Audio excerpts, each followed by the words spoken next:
Middle review, Funko Fusion. To be clear about something, at the end of my beginning review, I mentioned how I couldn't progress. It turns out it's a glitch. Um, the way that it works is that there is a door, and next to that door will be a sort of hologram of a crown, and it's supposed to be that you just hold down triangle, and then you pick what world you want to do next. Say in my case it was Jurassic World is what I was planning on doing next, but it the prompt to hold down triangle wasn't there, so it just didn't let me progress. All I had to do was go out of the game and come back in. So every single time I've beat a new world, I've just gone on balloons and fucked about for a bit. But anyway, so as I said, I've now done Jurassic World, Hot Fuzz, and The Thing. The only ones left are Battlestar Galactica, Masters of the Universe, and the Umbrella Academy. Um, the game is more enjoyable now than it was when I did the beginning review. I'm not having to use a walkthrough anywhere near as much as I was. Like, I don't think I used one at all for Jurassic World or Hot Fuzz. For The Thing, I did, because I don't know if it was a glitch or maybe there was something wrong with my game, but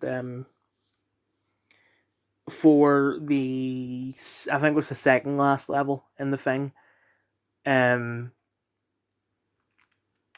had to go from one place to another, and there was no marker.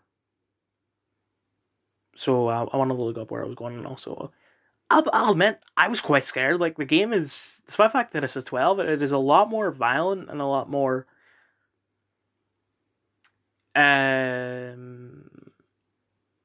accurate to the source than I thought it was going to be. It also doesn't help that I've never seen the film. I do plan on watching it at some point, but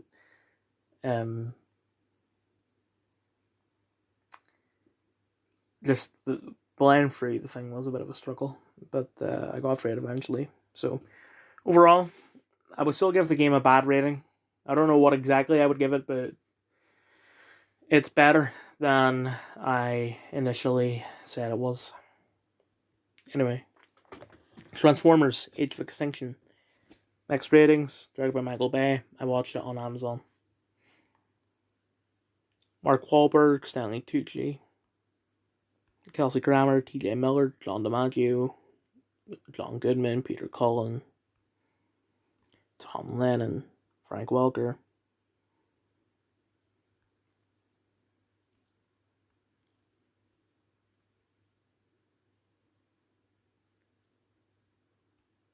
Ben Schwartz, what? Maybe that's the cast of the Bumblebee movie, because Bumblebee doesn't speak in this. I think he spoke once in the first film, but he hasn't spoken since. Anyway, I don't think Miguel Ferrer is in it either. I ain't blooming nose. This is probably the worst film so far. Although, to be clear about something, I started watching this on Saturday. I'm recording this on Thursday. Uh, we started watching it at Dylan's house, which, the fact that there was almost a week gap between starting it and finishing it, and also the fact that I wasn't feeling well because I had so many shots of vodka just before watching it. I didn't get the full experience of watching it, so my opinion is a little tainted, but just a little, I would say. Um, it's very, very boring. It doesn't pick up until, I don't even know how far in the film, but you have to go quite far. And then there's a bunch of unnecessary shit that, like, why would you include that? Like, why would they make it so that Mark Wahlberg's daughter is a minor dating someone over 18, and then writing that there's some sort of in universal law about it. Like it is one of the most unnecessary things I have ever seen in a film. Um, Really, the only good things about this film are in the last, I don't know, 40 minutes maybe. Like there are quite a few cool scenes, like especially with Optimus.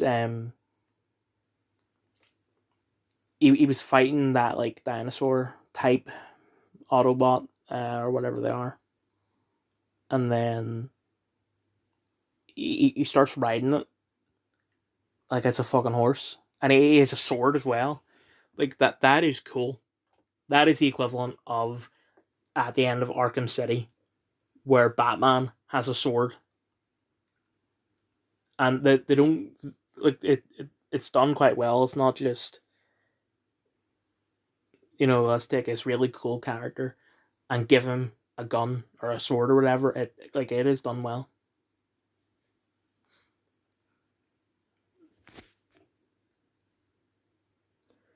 The humans in this film aren't interesting apart from Stanley Tucci. Which, speaking of, I find it weird that they get quite a few of some of like the best actors who are currently living, like Stanley Tucci.